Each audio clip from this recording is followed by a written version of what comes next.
पता था। क्यों भाई लाला काय को घर के ने चूतिया बना रहा हो तू?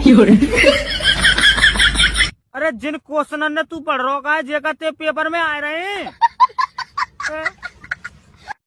क्यों भोपा भैया जे क्वेश्चन क्यों नहीं आएंगे पेपर में? अरे देख मैं बताऊं क्योंकि मैंने IAS की तैयारी करी है तो मुझे सब पता है। देख मैं ज्यादा झूठ तो मैं बोल रहा हूँ पर जब मैं IAS की तैयारी कर रहा हो तो किताबन ने अपने आंखन के सामने एक निकाल दे तो बस पूरी की पूरी किताब याद हो जाती मुझे। क्योंकि देख मेरी चील की नगाह है शुरू से ही और चील को भी तू मैं मूत। और मैंने ऐसी तैयारी करी कि आज मैं मतलब